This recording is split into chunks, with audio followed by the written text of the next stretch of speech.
Oh, right. Excuse me. So, Are you gentlemen with the state representative? Or? Okay, who exactly are you with? Sure. Okay, fantastic. What's your name? Eric Penny. Eric Vane, good to meet you. Walter Nelson. Daniel Bradford. Okay, Walter Nelson. North Roosevelt Park, and I'm one of the directors of the board. Glad to meet you, gentlemen. We do media and broadcast full time. Fantastic. Sir. yes, so we'll have our panelists come up. Okay, if we could move a little bit more expeditiously, so we get our presentation started. I appreciate you all coming on time, especially those coming straight from work.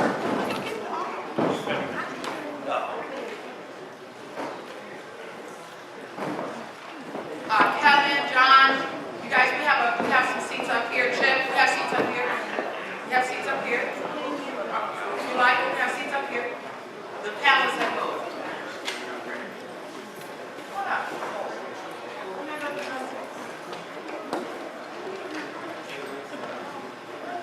Right, that's ready.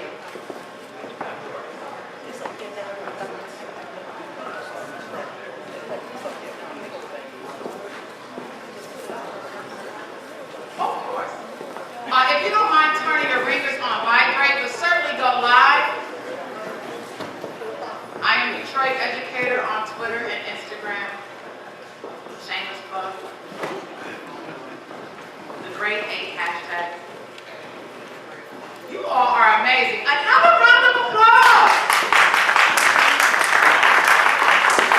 Everybody so nicely assembled with their refreshments. Dr. King, we have seats up here for you if you like. Chip as well. Anybody else who wants to come closer? Our panelists have moved to the desk. I want to introduce our presenter tonight.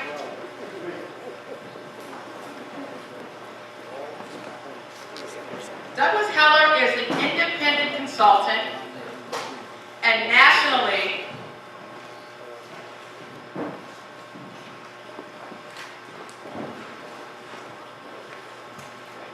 Douglas Heller is an independent consultant and nationally recognized insurance expert. During nearly 2 decades of work on public policy and regulatory matters related to property casualty insurance, Heller has written several reports on auto insurance pricing in the United States, overseen regulatory challenges to insurance company rates and practices, and for 9 years served as the executive director of the National Consumer Advocacy Organization, Consumer Watchdog. His work has saved policyholders hundreds of millions of dollars on insurance premiums and helped bring to an end unfair auto insurance pricing practices, in addition to conducting research for and providing expertise to consumer rights organizations. Heller serves as a board member of the California Automobile Assigned Risk Plan, CARP, which oversees that state's innovative, low-cost auto insurance program for low-income drivers. Low-income drivers. All right. Doug research on the auto insurance industry in Michigan resulted in published study comparing socioeconomic status and auto insurance rates in Michigan. Heller holds a BA in political science from the University of California, Berkeley, and a Master of Public Administration degree from the University of Southern California, where he has also taught courses on strategic planning for nonprofits and public agencies. Give our guest presenter tonight and rating expert a round of applause, Douglas Heller.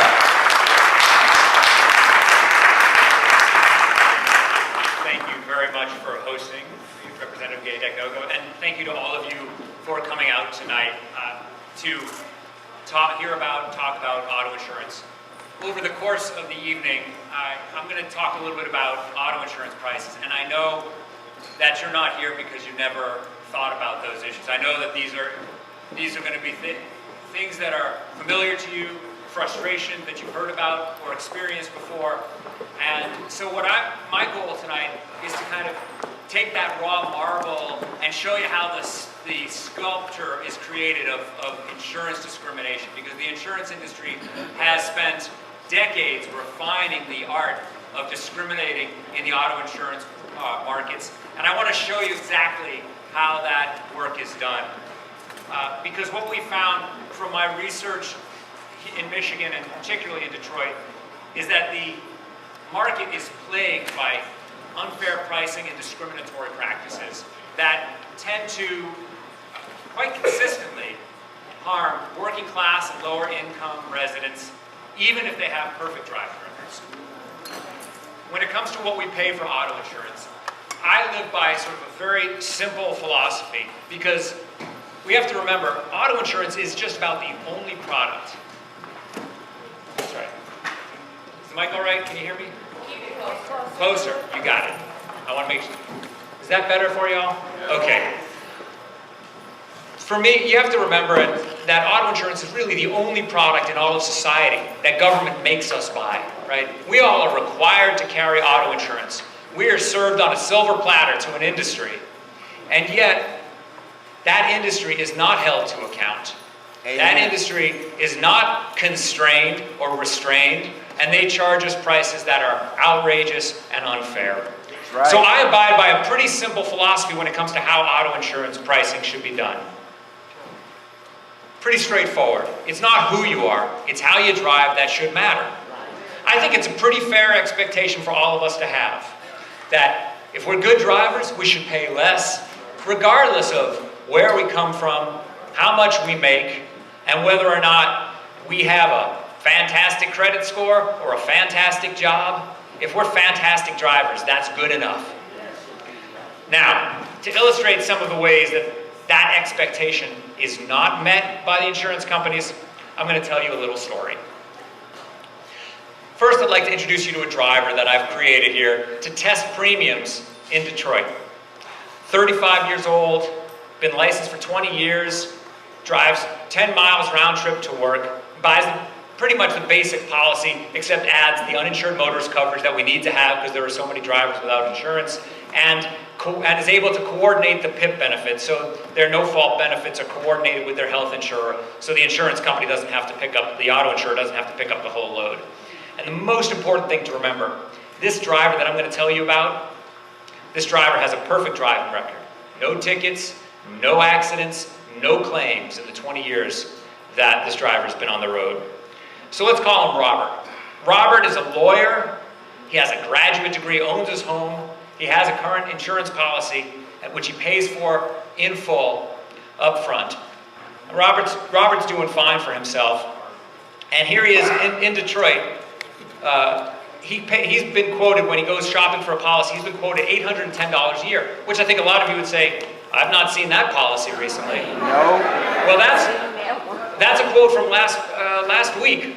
$810 for a driver, Robert, who's this lawyer. Now, as you can see, it's a good deal. But let's change our story a little bit. So instead of Robert, let's just say that our shopper here is actually Roberta. Now, because Roberta, well, isn't Robert, she ends up paying 20% more. Same exact driver. I changed nothing else except switched Robert the male to Roberta the female, and this company charged her $162 more for auto insurance. Now, what if Roberta wasn't a lawyer, but instead works at one of the local plants?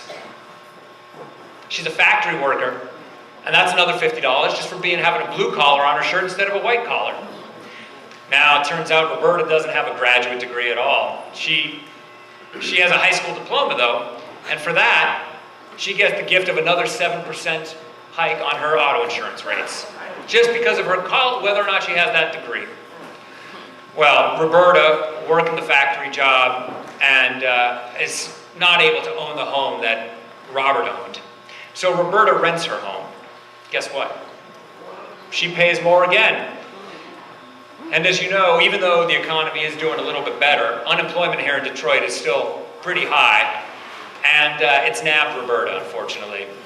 And so Roberta lost her job, and when she goes shopping for the policy and explains, well, I'm not a factory worker anymore, I'm unemployed, she gets another 7% increase. Now this one really ticks me off because Roberta isn't driving to work back and forth every day, but this insurance company doesn't ask her how many miles she drives, so even though she's on the road less, she's less of a risk to them because she's unemployed, they charge her 7% more.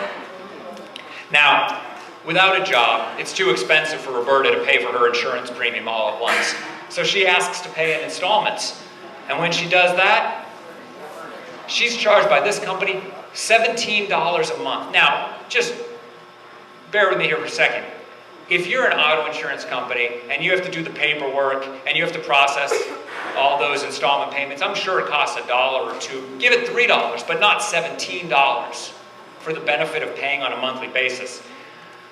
Well, here's Roberta at the facing this $1,394 policy, almost $600 more than Robert was being charged. She's at a crossroads. She doesn't have a job. She can't afford it. So she says, you know what? I'm broke. I'm going to take a break from driving. I'm going to take a break from this insurance. She parks the car, puts the keys away, and says, I got to take the break. Well, she realizes that it's hard to go to job interviews if you don't have a car in Detroit. Okay? There's just not enough public transit to get you to all of those meetings in time and get to the doctor and get everywhere else. And so she realized a couple months in that she needs to get back in that car because she needs to go get that job. So she gets the keys out and she calls up the insurance company and says, hey, I'm just gonna bite the bullet here and I'm gonna do this. I came for a quote a couple months ago. You said it was $1,394. Can I have that policy, please? No. And the company says, well, just one question. Who's your insurance company right now? I told you, I hadn't been driving for the last couple of months because I couldn't afford it, so I don't have insurance right now. Okay, that's fine. We'll punch in some numbers and let's see what we can do. When we tell this insurance company that Roberta hadn't been driving for 3 months, she wasn't doing anything illegal, right? She wasn't driving. They now charge her $1,712 a year. And that's just so she can get back into the market. So you wonder why people stay uninsured? Because there is a punishment for trying to do the right thing and get back into the market. Well, all told, that's 111% more for Roberta than for Robert. Even though Roberta and Robert drove the same car, when she was driving to work, they drove the same miles every day. They had the same perfect driving record all this time. And yet, she's paying more than double. So, at the outset, you'll remember I said that all of those factors were the same. But it occurred to me that we would at least be able to take some comfort in the fact that Roberta was getting the benefit of her clean driving record, and that the fact that she was safe at least gave her some benefit, and that Robert, the lawyer, if he was a lousy driver, then we'd see that he would have to pay his fair share. But I bet you know what's going to happen next. I went and tested Robert after telling the company that he had an accident and a separate speeding ticket within the last year. But because of his high income status, we find that he still gets the better deal than Roberta, the perfect driver. She's paying 54% more despite having the safer driving record. Now, what this means is that we have a situation where the lower income driver, who doesn't cause accidents, who doesn't cause losses to the insurance company, is actually subsidizing the sweetheart deal that the insurance company offers to its wealthier customers, because they think that those wealthier customers are also going to buy a home insurance policy and a life insurance policy and maybe sign up with the bank and maybe they'll buy boat insurance, I don't know. But the point is that these insurance companies have created a system that allows, and the Department of Insurance and Financial Services here and the laws of the state here allow insurance companies to take a good driver and have her pay more than somebody with a bad driving record because of some of his social and economic characteristics. Now, I'm not going to tell you exactly which company is behind these quotes, but I bet you can figure it out. Now, the quotes I just reported had one difference from what might actually happen when a driver goes for a quote. Because one thing that I did not test for in these quotes were the credit history of our driver. Now, you might be thinking, well, why does that matter? I'm not getting a loan from these insurance companies. They don't need me to pay anything back. Well, I'm not sure if people sufficiently appreciate how significant a role your personal credit history plays in the auto insurance rates you pay. So what happens is, as you might imagine, guess which group of people are getting the best deals? Highest credit. People with the highest credit scores. And even if you're a perfect driver, if you have a low credit score, you're going to pay. Consumer Reports magazine did a study, and in Michigan, if you have excellent credit and you're a good driver, on average, statewide, you're paying about $2,300 a year. If you have good credit, your premium jumps up. And then if you have poor credit, but you have a perfect driving record, you're paying more than double what a good driver with excellent credit is. In fact, in Michigan, on average, good drivers with poor credit pay about the same as somebody with excellent credit who was convicted of drunk driving. It is more important to the insurance company that you have excellent credit than whether or not you were convicted of drunk driving. Now, this is kind of a technical chart, but this comes from the Department of Insurance and Financial Services, and they call it your discount chart. And the highlighted side here is what they call the discounts that people get for credit score. And it sounds nice when it's a discount, doesn't it? And these range. Some companies don't use credit score, but most do. And they range, some give as much as 20%, but a lot of them are more like 60, 70% discounts. And that sounds great. State Farm gives an 86% discount. Again, sounds fantastic. Well, Progressive, our friends over there, have a comparison page. They advertise this. They tell us that they're going to help you shop around. They'll let you compare rates on their website. So I did just that. Now, they tell us the different rates that people pay based on different credit scores. And I went and I got a quote for a young man who'd been driving for 5 years, had perfect driving record for 5 years. And I'll make sure you can see this. What's circled there is this driver has excellent credit, and he's getting charged $2,200 for 6 months in Detroit, $4,000. That's still a lot of money for auto insurance, for basic insurance, but trust me, it gets worse. Because if instead of excellent credit, he merely had above average credit. We're talking about a 700 plus credit score, and his premium with State Farm can double, almost double, go up another $2,000 every 6 months. That's $4,000 a year, even though he's got great credit. Now, if he goes to just average credit, oops, I'm sorry, I don't want to give it away yet. There we go. Average credit, it's about $10,000 per year. But here's the thing. If our driver with a perfect record, and I know I'm belaboring this point, but it just makes me so angry, and I think it should make you. Perfect driving record, never caused an accident, never filed a claim. If he tells State Farm that he has a poor credit rating, his premium jumps to $31,000 per year. Now, let me be straight with you. Nobody buys this policy. This person is being shut out of the market. He's being told that even though you're a good driver, we don't want you because we don't like your credit score. We don't like the profit opportunity that we're seeing because it's not big enough for us. Now, again, there is no oversight in the world that would allow that to happen. So if there's a company that is filing a rate, and they do have to put their rates on paper and give it to somebody in the government, and it says $31,000 per year for anybody, let alone a good driver, and it gets through, that means the people in government aren't looking at the policy. Right. Okay, nobody can justify this. And so when they tell you there's a credit score discount, you got to remember that just depends on where you sit. Because if you're sitting as somebody with a low credit score or even an average credit score, that's not a discount.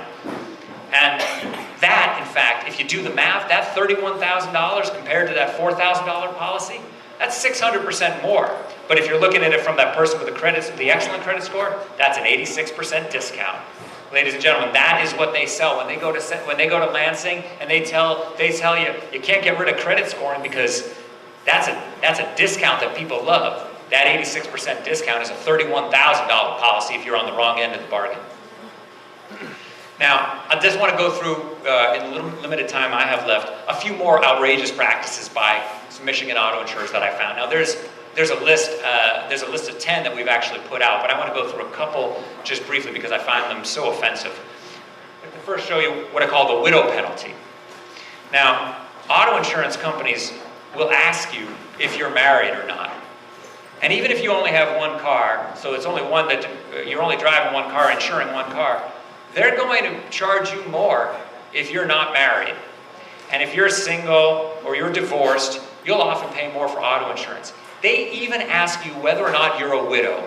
And if you circle or check the widow box, friends, you are going to see a rate increase with some of these companies. With this company, Allstate, and the online affiliate of Allstate, they charge you $280 more for no reason other than the fact that this 60-year-old woman's husband passed away.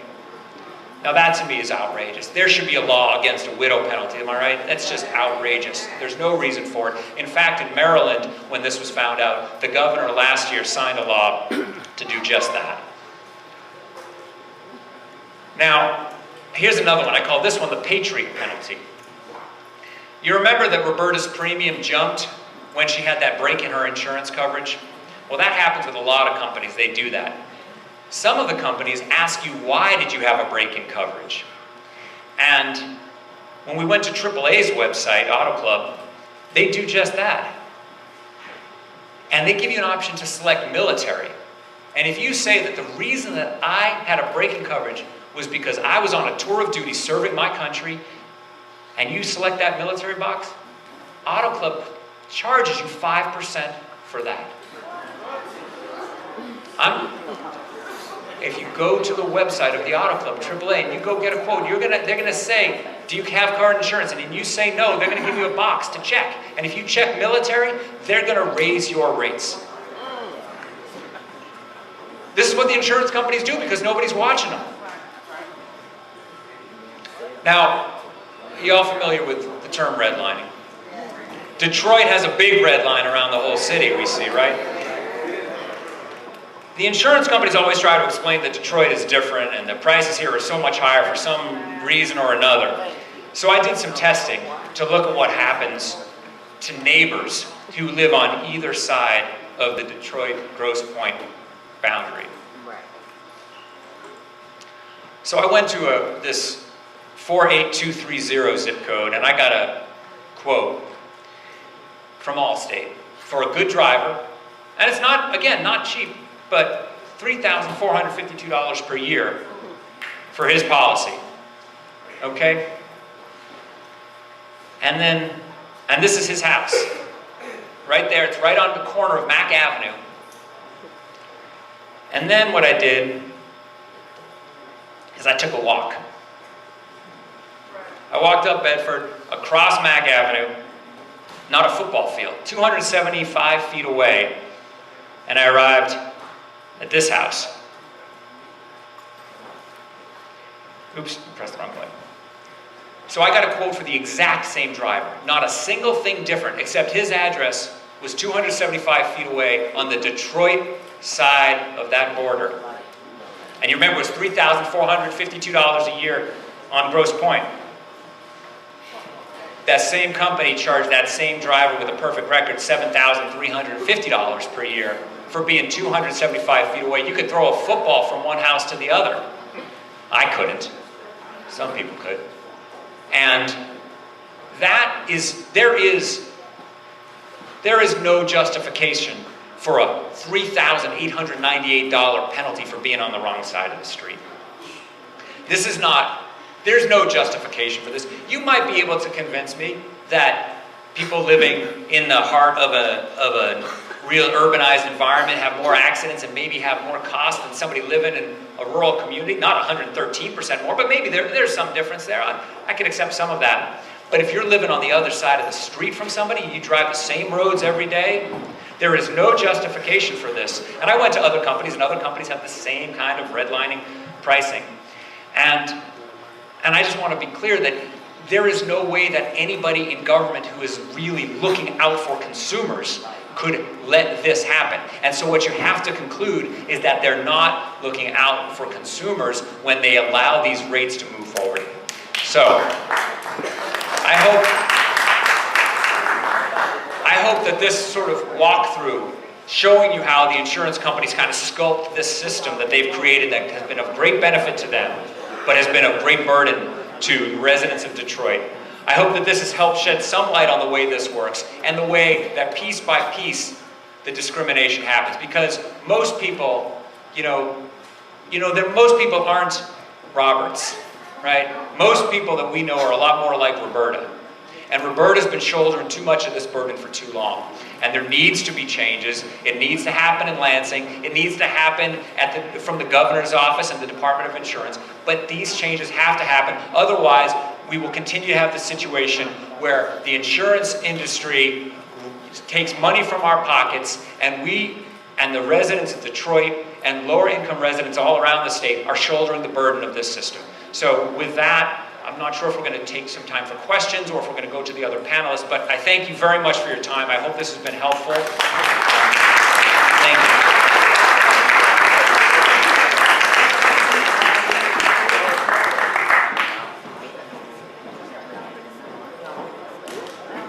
Give Doug another round of applause.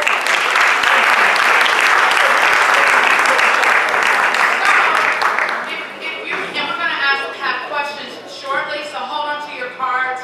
But if you have an empty seat next to you, could you raise your hand? If you have an empty seat, there's 3 seats. There's a 4th one, 5th one.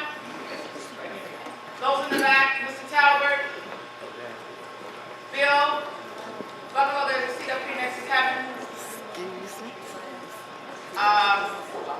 I thought we could put more seats down. We don't have any more seats. So I think there's some seats upstairs. Okay. All right, so our panelists are going to come, and because we have some panelists that will need to leave because they have other engagements, I want to be very respectful of my colleagues' time. Also, I have Representative Chang. Where are you, Stephanie? Stephanie, way in the back. There's a seat up here.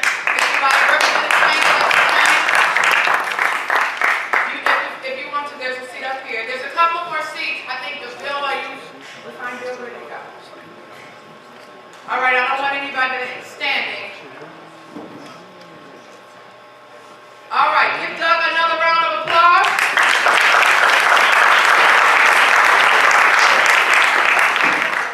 And now we're going to have one of Detroit's hottest, most truth-telling, fire-starting journalist there is in the city of Detroit. Not only in the city of Detroit, his reach is much further as he has worked with various media outlets throughout the country. He's published. He's actually sat down with the president, President Barack Obama. And he is now currently writing as a columnist in the Detroit News, but he's also with the Michigan Chronicle and helped to set a foundation there. I'll just park it right there. And he's also have a radio show, Redline, that Doug and I were able, that's right, give it up for us. That Doug and I were able to join him today on his show. You know, I just have to say, being a person that believes in truth and calling things out and standing for justice, we don't have enough champions for justice that will tell the truth, even about our own community, when we need to take a look at ourselves. And so I'm appreciative of my friend, my brother, someone who gave me even an opportunity to have a platform when I was aspiring to be become an elected official. And so I'm thankful. Before I bring him up, the very articulate, the very educated Banker Thompson, also wants to recognize my Wayne County Clerk, Kathy Garrett. Madam Clerk, if you might, there's a seat up front here. I know you don't like coming to the front, you don't like attention, but I like to give attention to those who work truly for the people, and you are a worker for the people throughout all of Wayne County. Give it up again for Wayne County Clerk Kathy Garrett. Come on, Stephanie. Judge David Perkins, my judge, the people's judge, the hardest working judge, just happens to live in House District 8. Give it up for Judge David Perkins.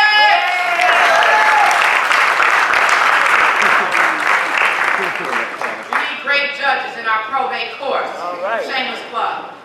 All right, give it up again for Banker Thompson.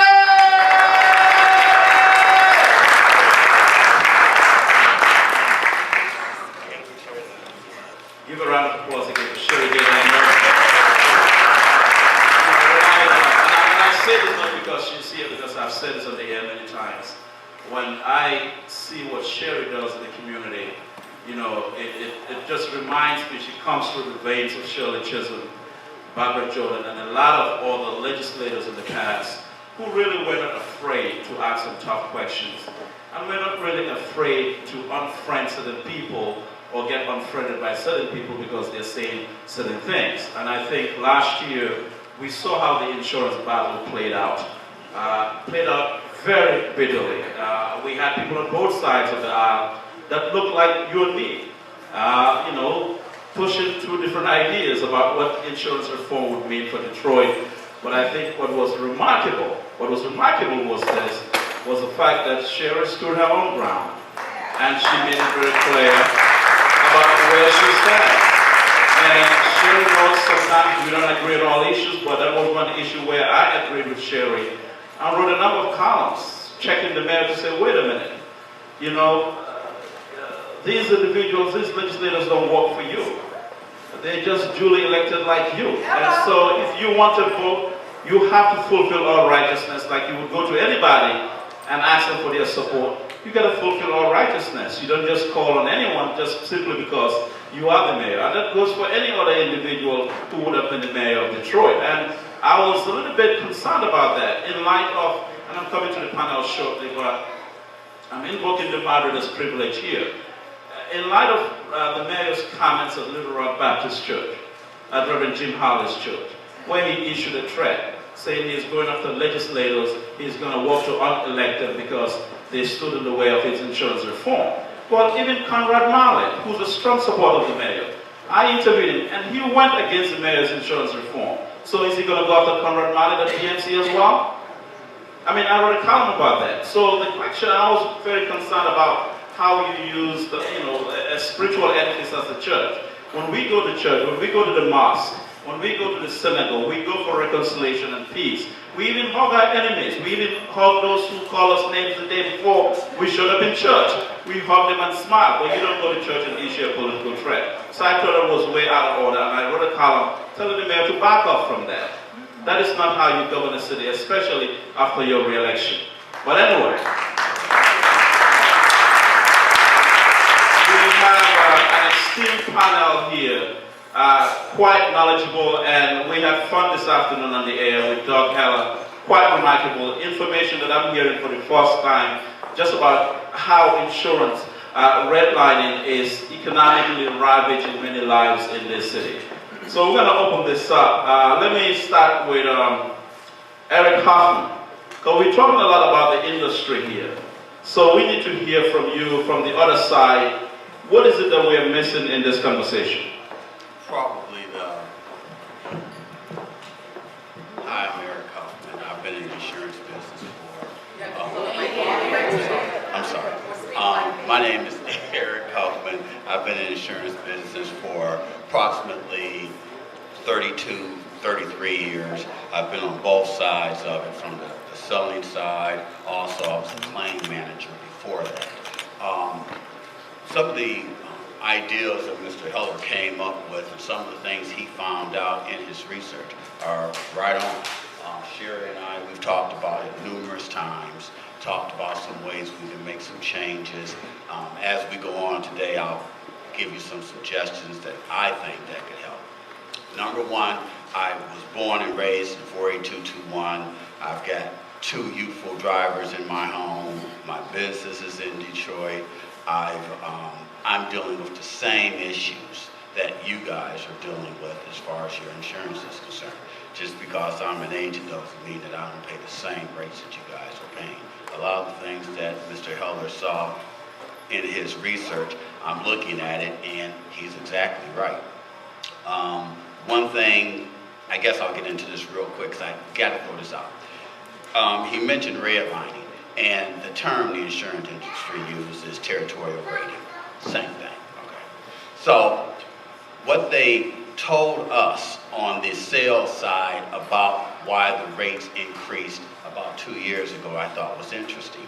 They said that in the city of Detroit, we had an increase in car thefts, and that was one of the reasons why the rates went up. So I took a look at some insurance rates from my own self and a bunch of my insureds and said, wait, hold it.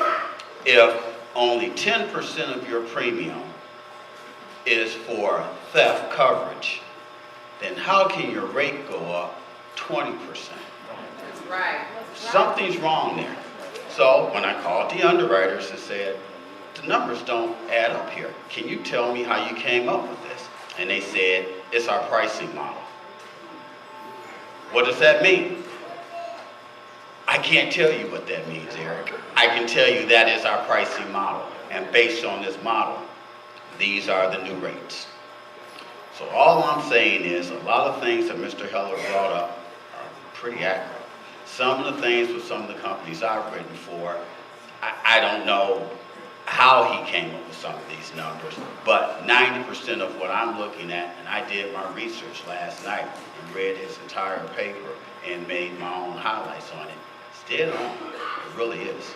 You know, in some cases, I don't even know how a woman pays more than a man when on the quote, we don't ask if you're male or female. So I'm thinking, how do they do that? They do ask if you're a renter, if you're a homeowner. They do ask what your occupation is, but they only ask that after the quote. So how these numbers change when we don't even ask these questions, I don't know. Is it something in the Social Security number? Is it something in the your driver's license number? I don't know how they do it. But obviously, numbers speak for themselves. That's all I got to say. All right, let me do this. Representative Abdullah Hamoud has to leave and he sits on the insurance panel, which is very important. For those of us who may not know what that is a panel that is the first step to anything becoming law. It goes before the panel or a committee and they vote on it, and then it goes to the full house. What was interesting last year, State Rep. Gaylord Noble sits on that committee, and the way things went, the mayor did not come to basically, you know, get her views in and kind of get her to participate fully in that, and went straight to the Republican members of that panel. And if you know anything about the legislature, those different committees will have a lot of influence. Watch what is happening in Washington. A lot of the things that happened with President Trump is up to the Senate Judiciary Committee. It's up to the Intelligence Committee. So Abdullah Hamoud sits on the insurance panel. Let's get his take on that. Abdullah, we get a sense that this issue might come up again. Are we wrong? I believe that's right. I mean, I represent the city of Dearborn. The city of Dearborn is included in that red line within the city of Detroit. We pay as high of rates as the city of Detroit in the east and south end of Dearborn. My mother pays $5,000 a year, 48126 zip code, over on South Morris Circuit. And it's unbelievable. I think the issue does come up again. You know, there are three things that I would like to know. My mother is an insurance salesperson as well. She had a elder woman call her and tell her that her husband passed away, she needs to take him off the insurance policy. When she took him off the insurance policy, her policy went up $400 every 6 months. That's one. Secondly, we need to talk about the insurance commissioner. The insurance commissioner in the last 10 years, as he testified, has never denied a rate premium increase by any insurance company. That is an appointed position. We need to talk about who's holding these insurance companies accountable. If the individual is not holding them accountable, we need to replace that individual. Lastly, I was driving the other day on Telegraph and I hit a pothole. And I lost 2 tires and 1 pop. Now I asked myself, do I file the claim to fix my tires? Or do I try to scrounge up the money that I have to change my tires in order to save myself from a rate premium increase? If the state can't fix these roads, I shouldn't be responsible for the damage that it causes to my car. There's other aspects of this conversation that we need to address. If I haven't done anything wrong in the last 6 months, no tickets, I have a great driving record, my premium shouldn't increase for the renewal. So these aspects that I'm talking to, as well as what was mentioned, was not included in any policy discussion that was being debated. And I certainly hope that any policy that comes forward, either this term and the following term, addresses these issues. Thank you. Thank you so much.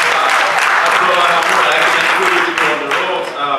I've been to the dealership a number of times. At one point, the customer rep told me they may have to find me a job at the dealership. So I've been going in and out for my wheels and my tires and so forth. Seriously, in the last 3-4 months. Bear in mind that there is a governor's race as well, where some of the answers to the problems being raised here tonight would come from. In fact, Gretchen Whitmer, one of the candidates for governor, will be on Red Line tomorrow night and at 12 noon as my guest. So tune in. You can call in and ask as many questions as possible. Let's go to State Senator Dave Kniezek here. On this issue, there is a governor's race, there is an attorney general's race, there is a secretary of state race, and I want to tie this issue to the statewide race here because I was surprised. I didn't know that when I found out this afternoon from State Rep Gay Dagnogo and Doug Heller that the insurance commissioner has not opposed, hasn't gone on the record in the last decade or so to oppose any kind of rate increase. So just to add some more to what the representative pointed out, not only has the insurance commissioner never denied a rate increase, even if we were to lower the rates, there's a provision within the insurance law that talks about them asking for an exemption, meaning we're saving so much money for our residents, we're not making enough money as an insurance industry, now we want to go in front of the insurance commissioner and ask for an exemption so that they can continue to raise the rates. Likewise, in the history of the state of Michigan, the insurance commissioner has never denied a request for an exemption. Right. And so it feels like every single time we're talking about the issues of auto insurance, we the people are the ones being left out of the conversation. Everybody's bending over backwards to help the auto insurance industry. They're making money hand over fist, taking it out of our pockets. And so as we move forward with these conversations, the last thing that I'll add before I turn it over, we've heard a lot about redlining. I don't care what anybody tells you. Redlining is the issue. It is the reason why the rates are the way they are. When I go up to St. Clair County, I spoke to a guy the other day, St. Clair County, 2 vehicles, $1,000 a year. For 2 vehicles. So we have the ability to provide affordable auto insurance in this state. I know that because we are already providing it. We're just not providing it to those of us in southeastern Michigan. And so it's unfortunate that I have to remind my Republican colleagues that it is their belief that by lowering the rate, you will therefore expand the base. One of the greatest ways that we can lower the number of uninsured drivers here in the city and in southeastern Michigan is to lower the rate so that we can all afford it. It is a conservative principle to believe that by lowering the rate, you'll expand the base. So it's very frustrating to have to remind my colleagues what it is they're supposed to believe in on a daily basis. I'll get off my soapbox, I'm sorry. I'll stay up on that side. I have a lot of questions. I'm coming to this question shortly, but I'm going to move to Stephen Siners and State Rep Gay Dagnogo, and then I'll read this question for you. But Stephen, you are the trial lawyer here, your time indicates. Last year in the State of the City address, or the year before, Mayor Duggan sought to really scapegoat or point at the trial lawyers also as part of the problem here in terms of addressing this issue? Yes, he did. Thank you very much for having me. I really appreciate everyone for coming here and Representative Dagnogo for putting this on. I'm going to get to the answer to that question. I just want to talk about bravery real quick. Some of the pressure that these representatives were under last fall amidst tremendous forces working against them was just amazing. They stood up for the people, and they deserve a round of applause for that. The other thing I just want to put out there, and not to toot my own horn or anything like that, I just want to tell you where I'm coming from. My name is Steve Sinus. I'm a partner at a law firm called the Sinus Tramis Law Firm. Our headquarters are in Lansing. We handle cases all over the state. I went to University of Michigan undergrad and also Wayne State Law School. I lived down here in the city during my law school career and loved it. And then my family and my connections are back in Lansing, so that's where I live. I also teach the no-fault insurance course at MSU Law School, and I do serve as Associate General Counsel for the Coalition for Protecting Auto No-Fault. I'm only telling you this because I'm not just coming here as a trial lawyer. I'm coming here with a perspective that I think can help you understand what the truth is and what the truth isn't. So, with regard to the trial lawyer situation, first of all, I'm proud to be a trial lawyer. I think they get a bad name, and maybe they also increase the stigma against them through advertisements and things like that. But ultimately, what a trial lawyer is supposed to do is protect people, protect their rights, make sure they see justice. Okay? And so, when it comes down to what a trial lawyer is supposed to do, the trial lawyer is supposed to be concerned about, do the laws serve their clients well? Do the laws make their clients as whole as they possibly can after something harmful has happened to them? And I can tell you that my support for the no-fault system does not come from some financial incentive. In fact, the pure tort system, which I hope to explain here tonight, may help trial lawyers more than the no-fault system. And I can explain to you what I mean by that. But I just want to say this, that when it comes back to the general mission of a trial lawyer to look out for the rights of people, the no-fault system provides people the best protection for people who are seriously injured in auto accidents, the best protection than anywhere else in America. Okay, so when you're talking about changing it, when you're saying, okay, let's totally do away with it, let's make it something that is not, you're talking about taking those rights away from the people. And that's why it matters so much. So my response, in a nutshell, to what the mayor said, is that those who look at this issue can see that it's a real issue and that people's rights are at stake. And that if you're a lawyer, I'd hope that you're championing the cause of what serves the people the best. And so I believe that what I'm doing here with the no-fault system serves the people the best, and I have no shame in that. So let me have you respond to this quickly, because I remember last year as this debate was unraveling, I interviewed Mark Bernstein and wrote a column. He's supporting this to reform the no-fault insurance because he thought that it's important or it's good to reduce the rates. Where are you with the Bernstein and other lawyers? And you know where I'm going with that. I do know where you're going with that, and I want to be diplomatic here, so this is my attempt at that. Let me actually make this point. Who here thinks Medicare is good for us as a country? Medicare, right? It's good to have this coverage, right? Medicaid's good too, right?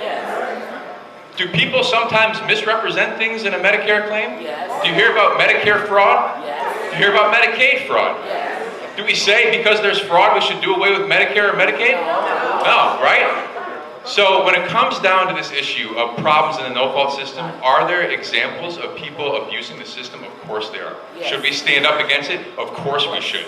But we shouldn't throw out people's rights just because people are abusing rights, right? So when it comes down to my response to trial lawyers who want to say, let's do away with the no-fault system and replace it with something else, I can't see how they are saying that with the cause of the people in mind. They may have other reasons for saying it that I can only guess what they are. But I can tell you that I don't stand with trial lawyers who want to say, let's burn down the no-fault system and replace it with something that gives people basically a shell of what their benefits were under the no-fault system. Why would you ever want that for your clients or for the citizens of Michigan? All right, so I'm going to go to State Rep Dagnogo, and I'm going to read some of these questions that have come in. Very interesting. So to State Rep Dagnogo, let's talk about take us through the inner workings of the insurance panel. Is there appetite among your Republican colleagues on the other side of the aisle to bring this issue back next year? So thank you, Bankole, and thank you again to all of our panelists. And I feel so bad for all of you who are standing. So thank you for standing tonight and standing with us to ensure that we have more affordable rates. Yes, there is an appetite, and that's why I call this pre-Mackinac Auto Insurance Town Hall, bringing it to the community. Towards the end of the month, lawmakers, business leaders, elected officials throughout this state will convene in Mackinac to have conversations about policies that will impact every area of our lives. But far too often, we're left out of the equation. We're left out of the conversation. The people are always left out. Yes, we are. And so we're saying no more. No more should people be left out. Right now, this is something that you've been talking about, Bankole. As I sit here tonight, my heart is overwhelmed with joy seeing you all in this room, because we were going to have conversations about House Bill 5013 after the passage, but we did not have it. And so seeing you all here tonight knows that we're not alone. Those of us that stood up, put our head on the line, we're not alone. But there is no true poverty agenda in communities of color, and certainly I can speak to Detroit. Right now, I'm sitting here writing a list, and I'm thinking about the cost of auto insurance, coupled with our water rates, coupled with unemployment, coupled with them trying to take away seats out of 36 District Court that is stretched to capacity. And so anybody that tries to blame, I'm not defending any one category, any stakeholder of this equation, but we're not comparing apples to apples when we look at other states and say, well, let's just go back to tort. Well, we're not treated the same way as other cities in other municipalities. Whenever they go to take a judgeship away, they pull from the city of Detroit's courts first. And so many of you have sat in court where the dockets are full and bursting. And then we got insurance superpower lobbyists who are in control of the legislature, because every 6 years due to term limits, we lose institutional knowledge. And so that's why it's important that you elect strong people who are not willing to yield to the lobbyists, but also not willing to yield to any political power that think that they have reshackled the entire city of Detroit. Not so. And I say that with true dedication to my people and my seniors that are in this room. These two sheets that I'm looking at right here, we have a package of bills, Democrats and Republicans, that came together and put together a fair and affordable auto insurance package. Did the CEO of this city advocate for us? No. And it's a shame that we were not able to get a hearing where we said, give seniors a PIP opt-out option. You already paid for health care. You got Medicare in perpetuity. Many of you got retirement health care in perpetuity. So why should you have to pay twice? So let's deal with the seniors first and give them an affordable insurance rate. That's something that the mayor of this city and the business leaders could stand up for. And so we need to continue to ask for that. But we will not retreat and say that it's not redlining, because many institutions now have changed their position. We see by studies across the country that communities of color are continuing to be redlined. That's not the only component to addressing the problem, but we have a package. So when they come back again, rebranding it, calling it something else, tell them it's the same donkey with the same tail. My mother's in the room. So when people ask me, why did you invite Oakland County Executive L. Brooks Patterson to this community tonight? For one, if I was a state rep then, he would have been my constituent. He lived on Glastonbury, I live on Glastonbury. He played in this community house, he went to Cook School, and many of our community leaders have wanted him to come back to this community, but he's also an ally in this discussion. We don't agree on everything. We have debates on a lot of things. But I learned now, as I enter my third term, that you must be willing to talk across the aisle, work across the aisle, advocate across the aisle, so that you can advance policies that will make good economic sense. You don't have to ever like me as a woman of color. It's okay. But if you understand that the larger the pool, the lower the rate. The larger the pool, the lower the rate. We don't have to like each other. But we just know that it makes good economic sense if we make it more affordable statewide. And so that's why we should elect champions to go and fight for the people on August the 7th to take the legislature and the Senate, as well as the governor's office, so these insurance superpowers can stop dictating our state.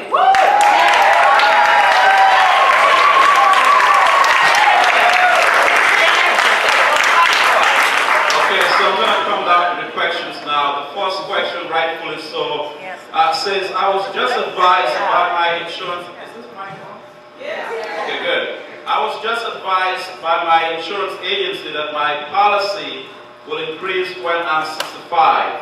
Why? Is this a legal practice? Dog help.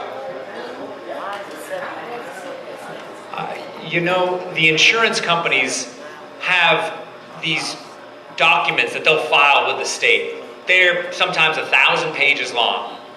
And they slice and dice us before they price us in so many different ways that you'll find that the moment you cross one hurdle, they got you. And then they cross the next hurdle and they got you another way. And so yes, what we're seeing now with rating is that the moment you turn 60, instead of prices going down because you're more experienced, they're going up. I told you earlier, we heard about this I think you told us about a constituent. When you lose a spouse, your rates go up. So as you get older, your rates go up. As you lose your spouse, your rates go up.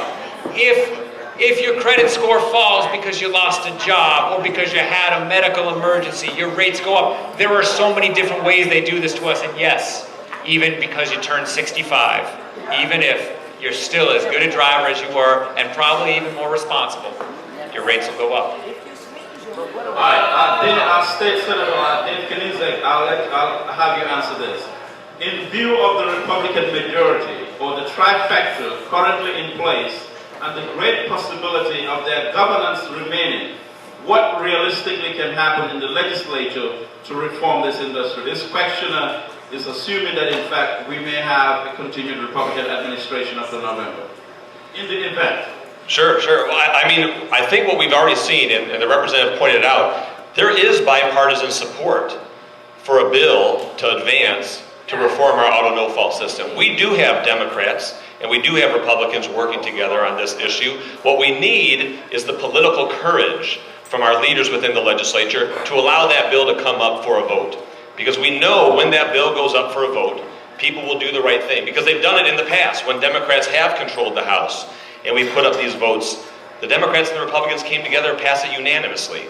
And so what we need to continue to do around the state is have meetings like this to let our elected representatives know that we, the people, demand this change here in our state.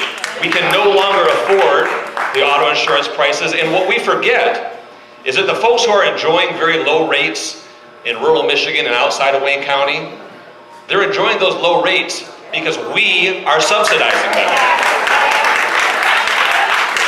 And so if we don't continue to leverage our political power and our influence, which is exactly what we're doing here today, we will continue to get the same result. But when I look out around the room here today, I know that that's not going to be the case.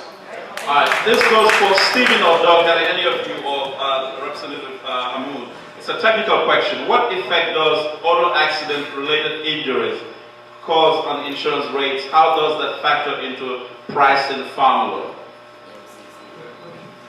So for the no-fault portion of your auto insurance, you pay $190 a year for unlimited medical coverage after $550,000. $190.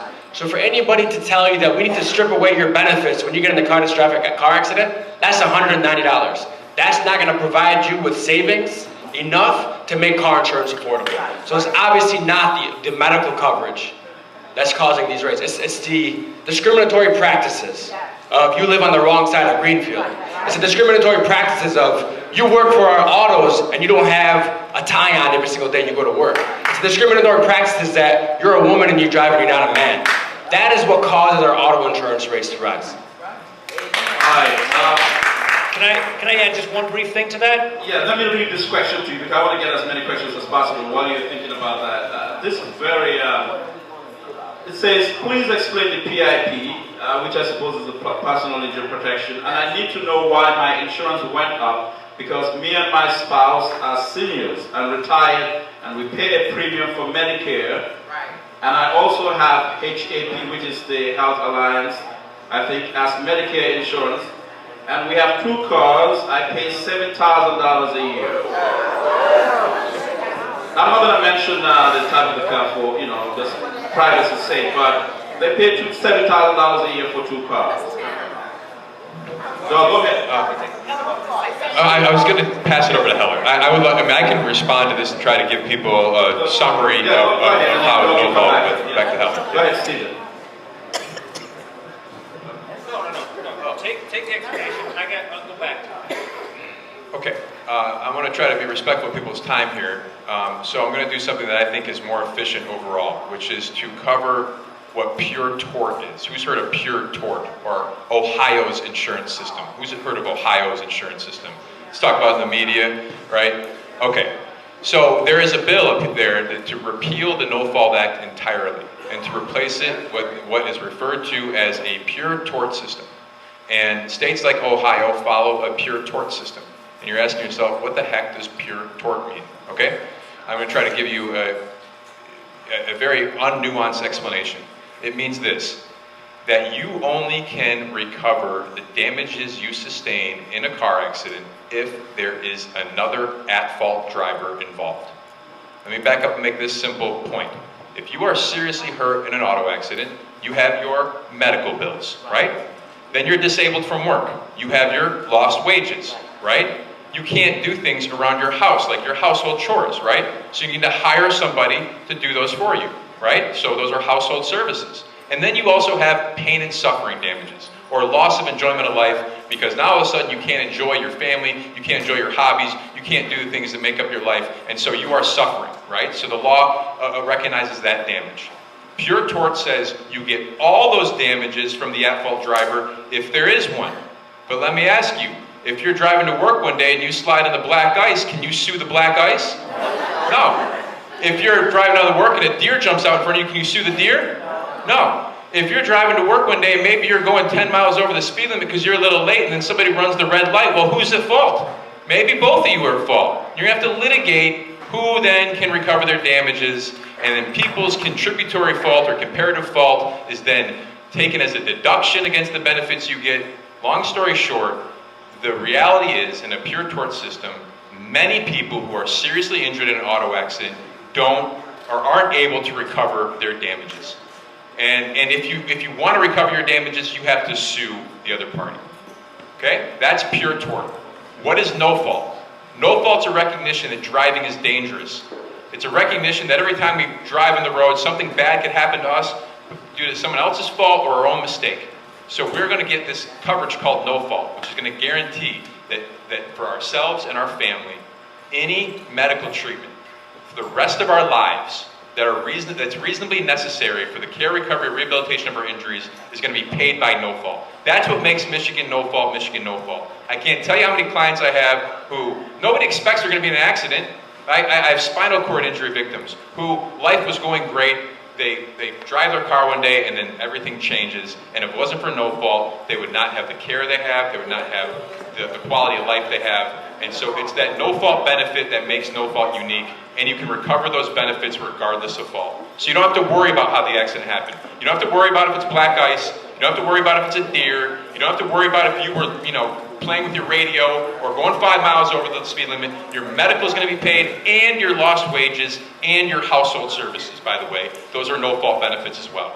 So when you're thinking about what's up there, that bill to repeal the system, it's to say, we're not going to guarantee this for everybody. We're only going to let people who can show that somebody else was the sole cause of that accident. We're only going to let people recover damages from them. And if that person who is at fault doesn't have enough insurance coverage, guess what? You are SOL. You don't have any source of recovery anymore. If they got $10,000 or $20,000 of insurance coverage and you have $1 million of medical benefits, yeah, you can get a judgment against them, but you're not going to be able to recover anything. So I'm trying to give you the lay of the land about what we have here and what they're talking about with repealing it. Now, as far as that question goes about the PIP coverage and how it goes up when you turn age 65, it goes back to what Doug Heller and other people have been talking about. Why? Why the heck should that matter? You're talking about benefits that are payable regardless of fault. Why should the 65th birthday of somebody make the difference in what their premiums are? I can't give you an answer to that question. It doesn't make any sense to me. So I want to go back to, okay, Eric, go ahead. One of the answers to the question and why it goes up at 65 is because most of us carry what is called coordinated PIP, meaning that the PIP coverage, personal injury, the medical portion of your policy works with whatever health insurance you may have, Blue Cross, Blue Shield, what have you. Once you become old enough that you get Medicare, at that point, it can't coordinate anymore. They won't allow it. The government doesn't allow it to coordinate. Therefore, your insurance company is paying all of the PIP benefits. That's why you get hit with that increase as you go into Medicare, Medicaid, whatever it is, because they won't allow them to coordinate anymore. So now you've got pure, full PIP coverage. They're responsible for every dollar. So what does that insurance company do? Increase your rate. So that's one of the reasons why your rate goes up when you reach that age. So look out for that. It's coming. And he makes a very good point, and I wasn't really thinking of 65 as necessarily being the Medicare age, but that is true about coordinated coverage, and I got plenty to say about coordinated coverage for those who want to hear about it, but I'm going to turn it over to Doug Heller. Well, I just wanted to make a point that Representative was alluding to, because you all know that $190, the Catastrophic Claim Association, that gets tagged onto all of your bills.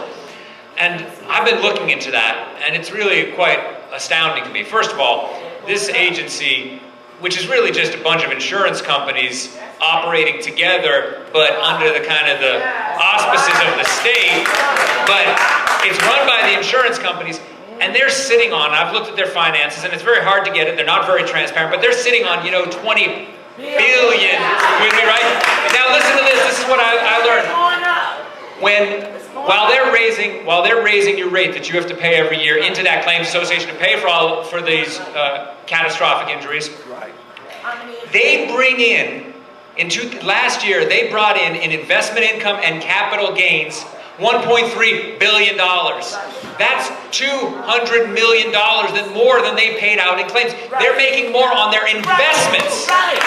And yet, they're raising their rates. They could go 20 years without taking a dollar from any policy in the state and pay off every claim, but they're raising your rates. So one thing that I would say is I look at this from an outsider's perspective. I look at the MCCA, and I don't think that's a state agency. That's a bunch of insurance companies acting like a bunch of insurance companies, and I want to make sure that we all know that when we pay that bill, when that bill comes down, that money is going to the insurance companies to control, and that is a problem. Amen, that's right. They should give us some money back. They should. Dave, any of you want to add before we move to the next question? I just want to add real quick to the comments about the Michigan Catastrophic Claims Association, the MCCA. All right. First of all, let me just make this general point. You're seriously injured, maybe even use the word catastrophically injured, so your medical bills exceed $540,000. Say you're insured by State Farm. They're going to pay up to $540,000, and then MCCA pays the rest, okay? So just so you understand what's going on at the MCCA. But I'm going to tell you a story. There was a lawsuit filed against the MCCA brought by the Brain Injury Association of Michigan, the Coalition for Protecting Auto No Fault, and some other specific individuals And what had happened is that group of people and entities submitted a Freedom of Information Act request to the Michigan Catastrophic Claims Association that says, please disclose your rate-making data. Please disclose the data you use to base the assessments that you charge us. And guess what they said? No thank you. Maybe it was a little bit more than no thank you. It was no way, no how, right? And when it came down to it, we had to litigate this case in the Ingham County Circuit Court, and all the arguments were made about why the no-fault system, being the system that everyone has to pay into, and how it's the system that's supposed to provide for the people of Michigan, should require the MCCA to be subject to the Freedom of Information Act, right? Of course it should be, right? And that's what the Ingham County Circuit Court said. The Court of Appeals got into the minutia of the legal arguments, they ruled against us, and then, long story short, it went up to the Supreme Court, back to the Court of Appeals, and ultimately our Supreme Court said that that entity that has $20 billion of your money is not subject to the Freedom of Information Act. And they said it based on a very technical legal argument that I'm not going to bore you with, but I'm going to tell you is that Representative Gay Dagnogos talked about the fair and affordable package. Well, guess what? That included an amendment to make sure that the MCCA was subject to the Freedom of Information Act. Did it get a hearing? No. Did they take it up? No. Right? But that was part of that package to solve these problems that we're talking about here today. So, this is what I'm finding out this evening. In the years that I've covered gubernatorial elections, this is perhaps the most important in the way insurance redlining is being espoused here tonight. And the consequences, if you will, or the devastating economic impact it has had in the lives of people in this city and the region. What I'm gathering from here this evening is that perhaps one of the most important appointments that will be made next year is that of the Insurance Financial Services Commissioner, which has really not been espoused in the past before. Before I get to the next question, let's talk about that though, the role of that, because I think that ought to be a conversation in front of the gubernatorial race. Who is going to be your Insurance Financial Services Commissioner? Are you thinking about that? And what kind of individual would that be? Just like, you know, the Supreme Court, justices for the nation's highest court, where a major issue is decided in the 2016 presidential election. Let's talk about it a little bit. The importance of that role. Well, I'll tell you from a national perspective, because I do work with the Consumer Federation of America, and you all heard about that tax reform bill that was passed by the federal government this year, and all that money that was supposed to come back to us, right? Well, the insurance companies have they had a particularly big impact, because when those tax cuts hit the insurance industry, they got a huge windfall, and they're supposed to actually pass that back to consumers. So the Consumer Federation of America, we sent a letter to every insurance commissioner in the state. Now, we heard back from a number of them telling us what they were going to do to make sure those premiums came down. But I did not, I'm sorry to tell you, get a response from the Department of Insurance and Financial Services here in Michigan. And the question, and it's at that fine point of law, the people that interpret our laws, the people who oversee these companies are a critical point in the rates that you pay. Because when all these companies, they do have to file their rates, and the regulators have a choice. Either they're going to scrutinize them, or they're just going to file them away and say, you know, go on with your business. And what we've seen at the Consumer Federation of America from a national perspective is here in Michigan, they just let them go on with their business. Now that starts at the top. The governor appoints and the commissioner makes the decisions. And so that's a question, that is a political question. I'm not a political expert here, so I'll leave that to others. But to understand how much that impacts your lives, when those tax breaks came down to the insurance companies, we heard nothing from your state's commissioner. And I raise the question because I think on both sides of the political aisle, that ought to be a frontline question. It ought to be a negotiation question. Who is going to be the next Insurance and Financial Services Commissioner? Have you selected? What kind of candidate would that be? And where would they come from? If I may, I have to head out and I apologize, but first of all, a round of applause for Representative Sherry Gay Dagnogos for hosting this event at the Town Hall. As it pertains to the Insurance Commissioner, as these gubernatorial candidates make their way around our state, August 2nd is Election Day. We have a responsibility. We need to ask them, are you going to appoint an insurance commissioner that works for the people, or that's a rubber stamp for the insurance companies? That is a question we need to ask each and every single day and hold these individuals accountable. Because come the new term, we need an insurance commissioner that works on behalf of the people. that holds them accountable, that ensures that they are not discriminating against us because of the color of our skin, because of our age, because of the type of job that we work, because of the zip code that you live in. We need an insurance commissioner that says you pay based on how good of a driver you are. Bottom line, end of story. But with that, thank you so much. Have a great evening. I have to step out. I apologize. Thank you so much. Eric, you want to comment? One quick comment. Again, I've been doing this a long time. And I just need to know from somebody up here, how do you get on the commission? I've asked a couple of times. I've sent letters. Oh, I'm sorry. I've asked a number of times. I've sent letters a couple of times. No matter who the governor is, they don't even respond. How do you get on the commission? I've got a lot of experience. I know about the insurance industry. I pay these ridiculous rates. I sell the policy. I've handled the claims. How do I get on the commission? Can anyone tell me? Let's take it to Lonson. Right. Both Senator Kniezek and myself could talk more on this, as well as Sinus. They're appointed by the governor, and so that's why it's important that we elect a governor, as Rep. Abdullah Mahmood just said, who will appoint someone who is not just an insurance lobbyist that has the right to build on a foundation to go back and work in the industry immediately after they're not the insurance commissioner anymore. And that's what's happening in the state of Michigan. This gubernatorial election, we don't need any frauds. We don't need nobody experiment. We have somebody with a proven track record that will stand up against the lobbyists and make sure that they appoint somebody.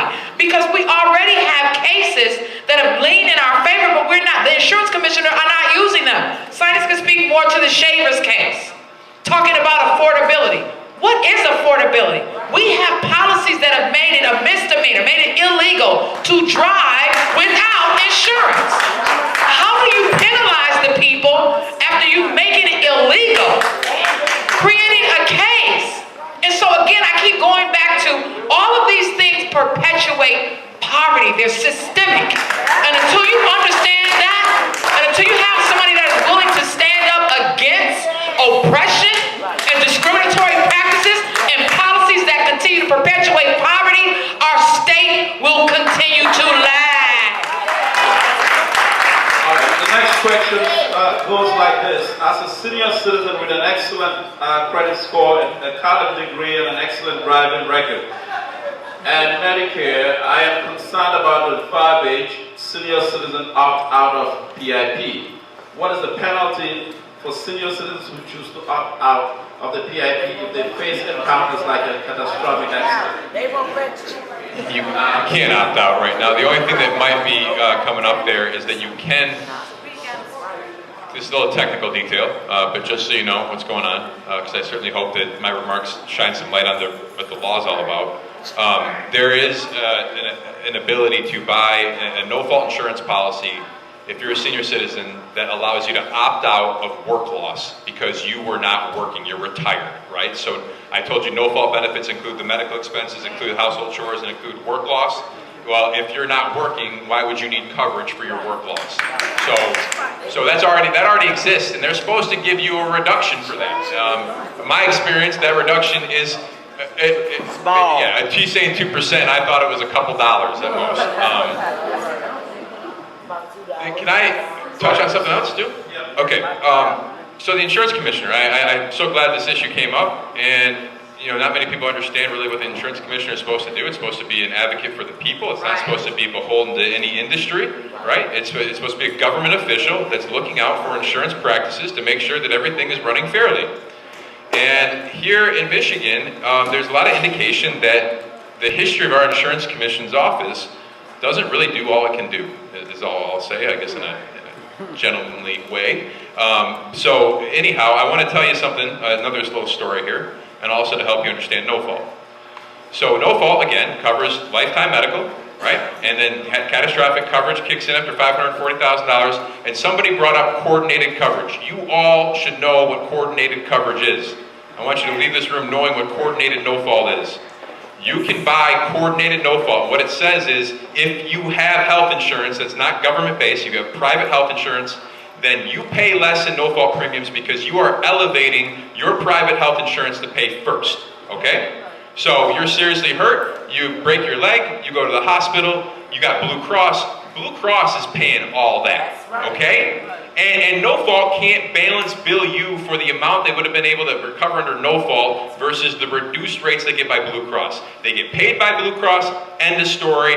Your no fault insurance company doesn't pay a dime, okay?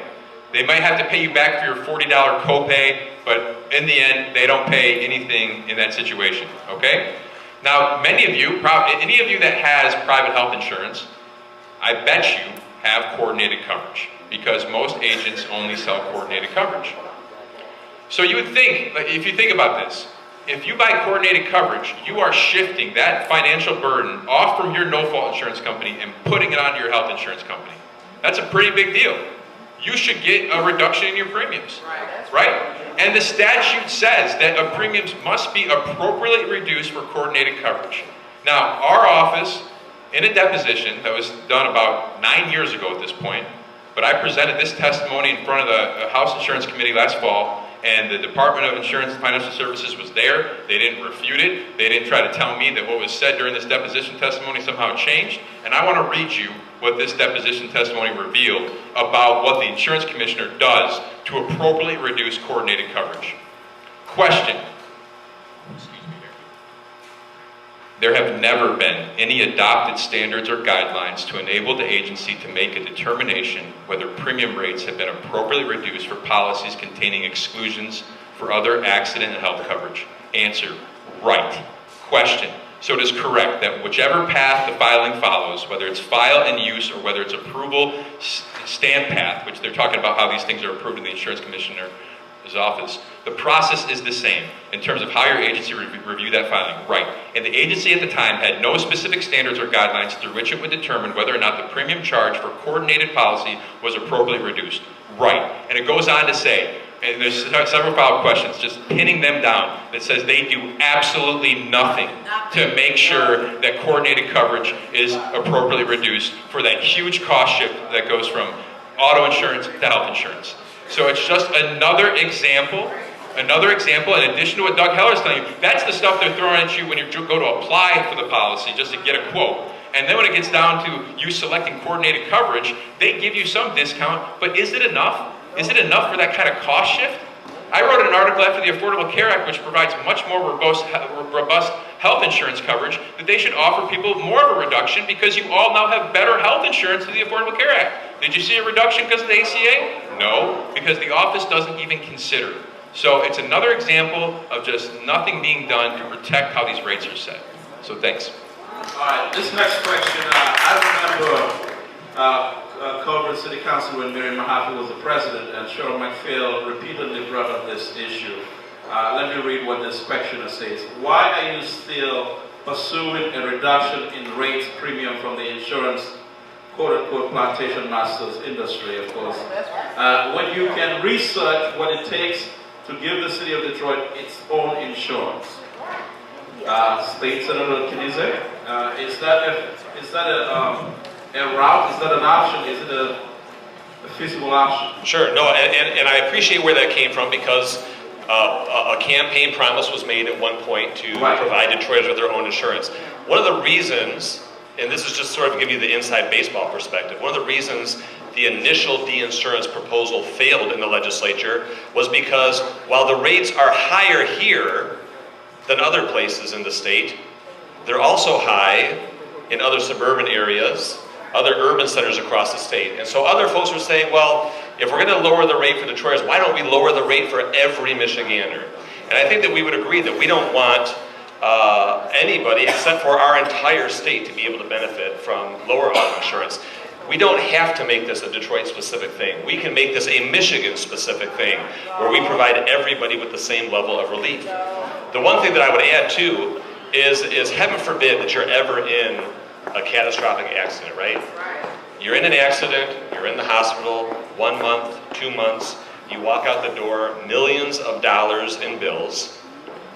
You will have coverage, guaranteed coverage, for the rest of your life. You never have to worry about, after that insurance number's hit, taking money out of your own pocket to provide you with the quality of life that you deserve as a Michigander. If we completely throw this system out the window, number one, the only thing that we're going to guarantee you is a $190 reduction on your bill. That's the only thing that we can guarantee you. But if you want to have access to appropriate medical care, and you don't have that coverage, you have to spend down all of your assets. You have to drive yourself into poverty. You have to be able to qualify for Medicaid. Medicaid, then we're all picking up the tab at that point. Or we can continue to have the system that we do today, which guarantees you that level of coverage for the rest of your life. I agree with what Stephen was saying. There are mistakes. There is fraud. The rates are too high. That is what we need to address. That is what we need to lower. Not just throw out the baby with the bathwater. So, Steve, go ahead. I just see this as an opportunity to throw another tidbit of information about the no-fault system out there to connect it with the Senator's remarks there. So we talked about no-fault, the benefits, we talked about coordinated coverage, we talked about the Michigan Catastrophic Claims Association. Let me tell you this. The way the no-fault law works, if you own a vehicle, you're the owner of that vehicle, and you don't have insurance on that vehicle and you are seriously hurt, you will be disqualified from no-fault. But guess what? All the other people who are in your car, they're not disqualified. If those people are your children, they're not disqualified. That person's your spouse and they're not also an owner of the vehicle or another family member, they're not disqualified. So this is a technical point, but it's got great realistic significance in the sense that what you're talking about when you want to do something like pass the laws that were part of HB 5013 is that you're basically taking away the right that all these kids would have around the state to have this lifetime coverage. Because the way the law was going to work is that you could buy this watered down policy, but you and your entire family were going to be subject to all the limitations to it. So I'm just trying to point out to you that when you're talking about people who can't afford their insurance, their family members aren't shut out of the system. The system is this statewide way of dealing with damages, and so when you're talking about ending it, you're talking about really hurting kids, people who don't drive, things like that. So that's a little tidbit for you. So most of the questions here that I've already asked are pretty much the same, and I don't want to repeat some of these questions. But let's do this though. I think it's important because sometimes we tend to conflate the issues. Explain, Senator Kniezek or Sherry Gedegnogo, the dividing line here between where you start on this issue and where Mayor Duggan stands on this issue. Because I think we have two sides here. And I hear the rhetoric, I see it all the time, I hear it, and I see the postings, I get the emails. Both sides are saying we are fighting for Detroiters. And I think we need to kind of draw a line and explain, which kind of fight is going to help Detroiters and which one won't. So if you can explain, just break it down for us in simple terms, what your position is and what the mayor offered concretely that you think does not really advance this conversation. So thank you. So my fight is a fight that realizes after learning through educating myself on this issue, but more than that, I have Sandra Gay sitting next to me right now, who when I worked for city council, she worked for Brenda Scott, the late Brenda Scott. And if you understand anything how the 13th floor is set up, I see Councilman Tate in the back. Hey, Councilman Tate, District 1, we're in District 1. 13th floor, you have the council chambers kind of in the middle. You have offices on the right side of the hall, some on the left side of the hall. And every time somebody would come to the reception, they would get Sandra and I mixed up. Because both of our names was S, first name was S, the last name was Gay, before I was Gay Danyogo or Sherry Gay. She's Sandra Gay. And so we grew an affinity towards each other because we would both always come up to the lobby because they couldn't remember whether it was Sandra or Sherry. They just knew it was somebody's name who started with an S, whose last name was Gay. And they were like, we have two of those. And so they would call us both out. And I tell that story because Sandra has an amazing story. If you knew Sandra before she was a quadriplegic, you know that she tall, beautifully erect, that you just saw this walk that she had. And she was somebody that was very involved in Brenda Scott's office. And it was just an amazing time of us working there as colleagues together. I was there, and when they got the announcement, when she and her family had the accident. And Sandra could tell you a little bit more about that accident.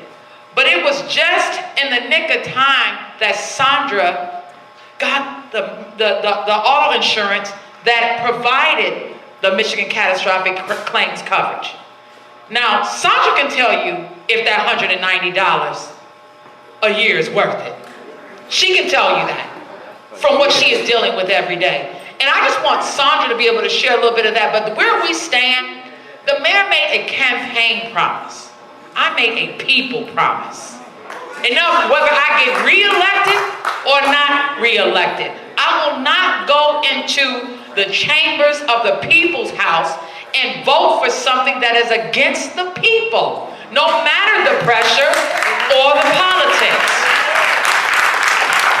And I think as the CEO, he has a problem where he wants to make sure that he fulfills the mission of repopulating the city. I understand that, and so you gotta make an affordable insurance system, but I don't think he realized the damage that it will cause if, for God forbid, any of us like Sandra, who would incur an accident. None of us expect to drive and hit a deer and transform our lives forever. But that's Sandra's fate, as well as millions of other people across this country that are suffering spinal and brain injury. And so do we want to become that state that will allow our people, our family member, perhaps our friends, our co-workers, to now be left in convalescent centers with no care? And to say that you have to become destitute and get Medicaid, we've got to look at Senate Bill 897. Will we require Sandra to get 30 hours of work hours now that they're trying to take away Medicaid benefits for people in urban communities only? So who will be our advocates in urban America? Who will stand for us in urban communities?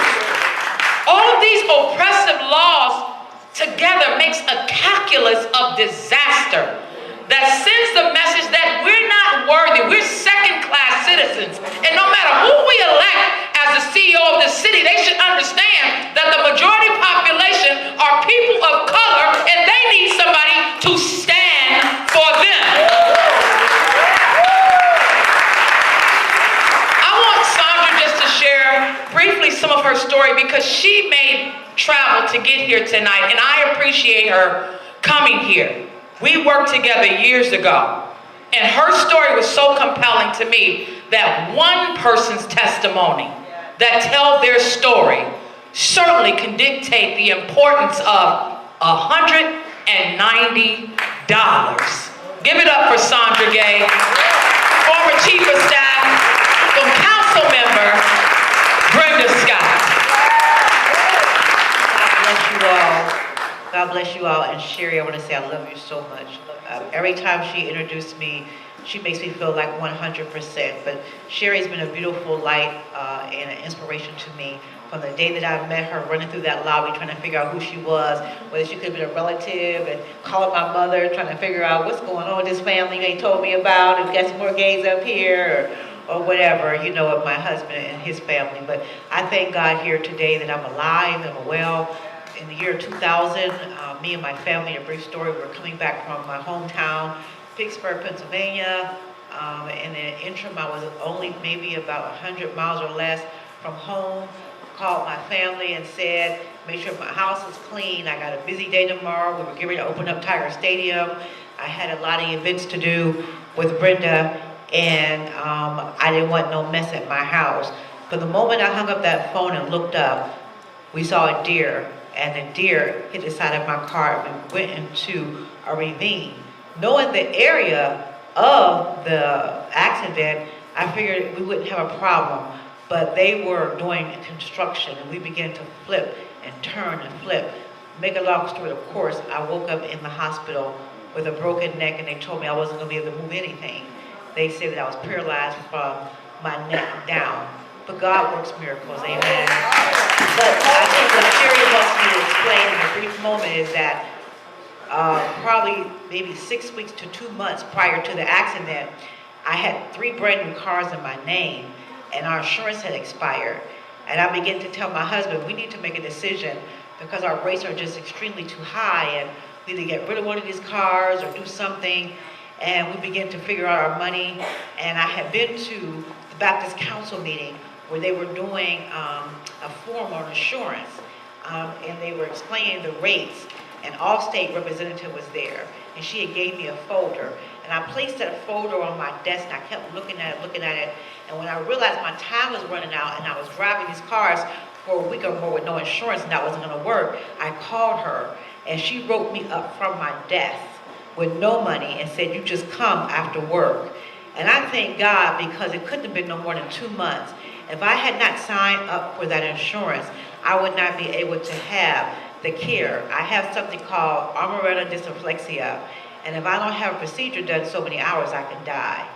And insurance fought me and my nurses and my family on getting that care, but thank God for good lawyers and attorneys that helped me to be able to stay on my case, because I would be destituted. I wouldn't be able to have a car. I wouldn't be able to have the home I had built through the insurance company with the kind of insurance I have, to live the quality of life the best I could before I got hurt. There's a lot of things I can't do, but there's a lot of things I do because I have good insurance. So I thank God that I'm a voice, because if they change it, there's going to be a lot of people, including myself, hurt. And you just never know. When I got in that car to come home, I was coming home to an ordinary life. You don't think anything of it. You go from point A to point B. But you don't know, under the grace of God, what might happen. And that's just how we live. So we have to look out for ourselves and read our policies and understand, maybe it won't be you. It could be your neighbor. You just never know. But we need to get more involved, because my boss taught me one thing, that people vote, not polls. Thank you. Right. Amen. I want to just say one more thing, and I thank Sandra for telling her personal testimony. Someone asked when we were doing social media live, so are they really going to do anything? We are here. We are doing something. As an educator, the first thing is to make sure that people understand the information. People are told properly, because knowledge is power. And then being willing to speak up, not just support me, but to advocate for what is right, what is just, from all leaders throughout this city and through this state. Next, getting involved in our community. Amen. August the 7th, that's the way we turn the tide. It is extremely important that we get involved.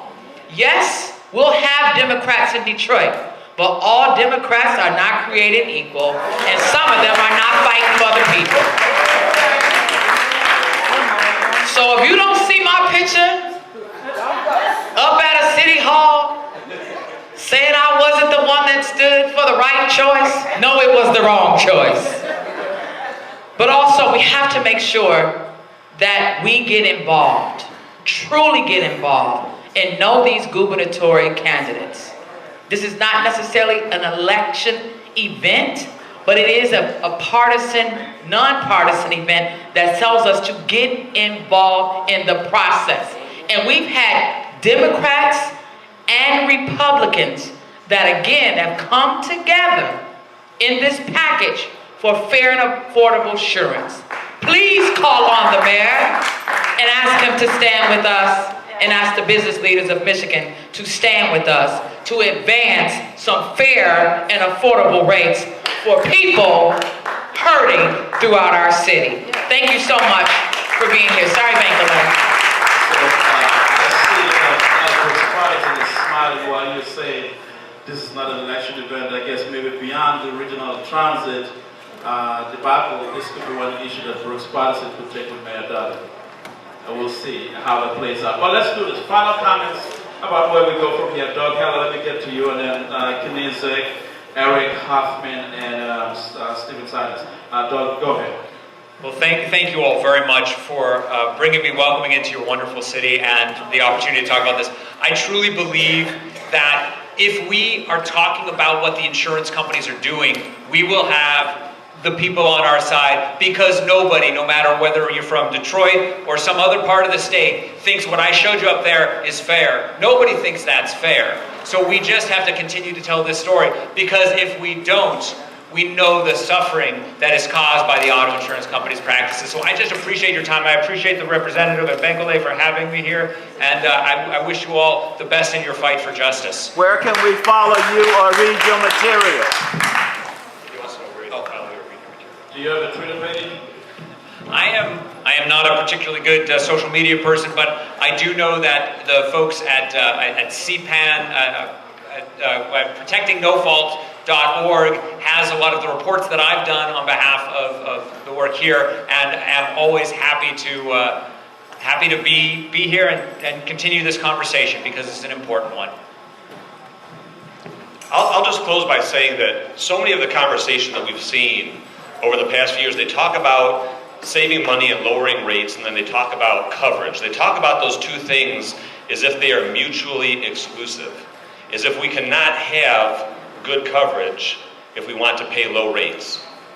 The two ideas are not mutually exclusive. I already told you how there are other people in the state of Michigan who have the same level of coverage for a sixth of the price.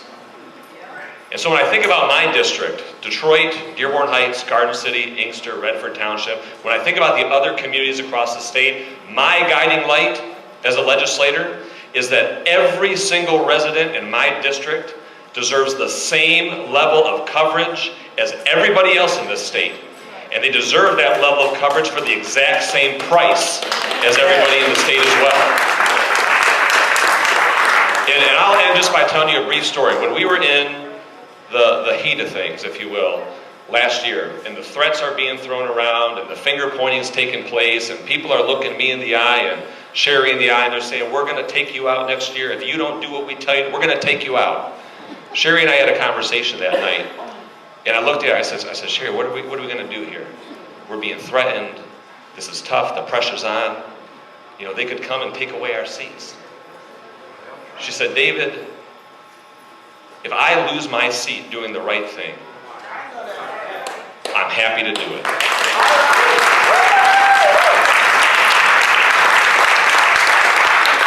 And so I want to make sure, I can close by giving some props and kudos to my state representative as well for being such a rock, not just for the residents, but for the other elected officials as well.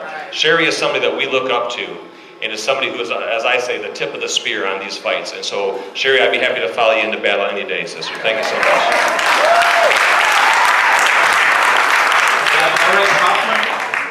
Sherry, you have me on speed dial. So as usual, whatever you need, just call me.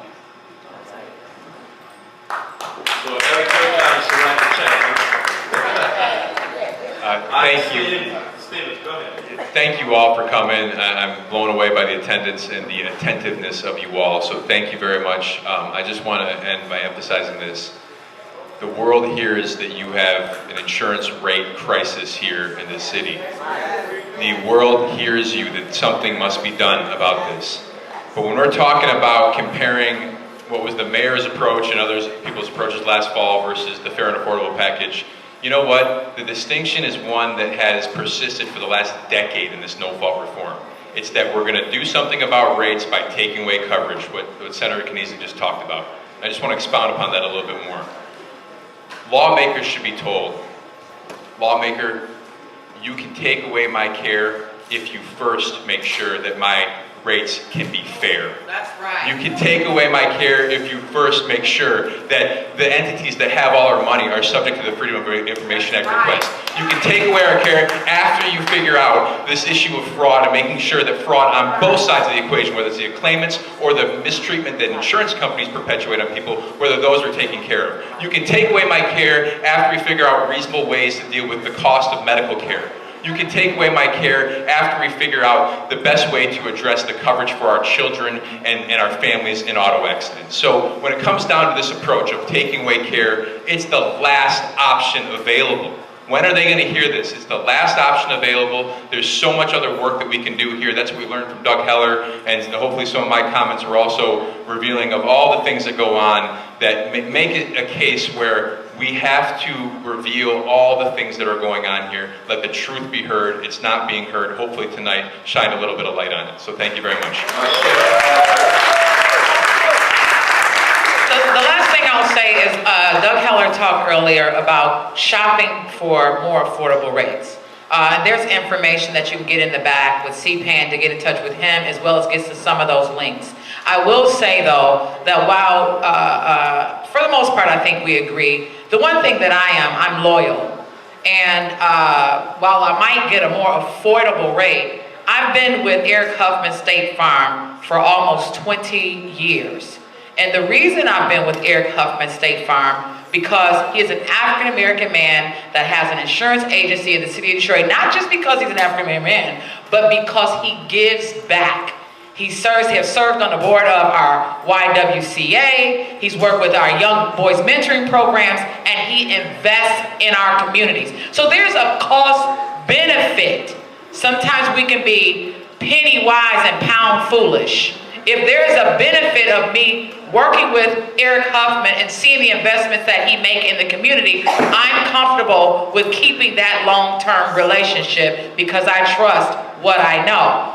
But if you want to look at more affordable ways to lower your insurance, when you start calling around, just like these cable companies, we'll get on them next, because I'm tired of them, sidebar. You can get some reduction, and that's what we want to happen.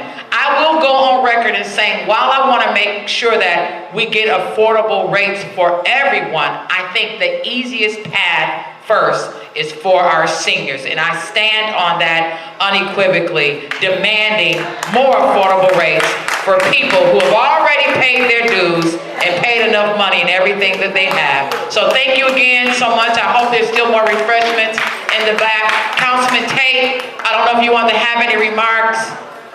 Executive Brooks, if you wanted to say anything. Kathy Garrett, Judge Perkins. Thank you all. If I miss any elected official, thank you all so much for being here. We appreciate you immensely. And for all of our supporters from CPAN and the Brain Injury Association of Michigan.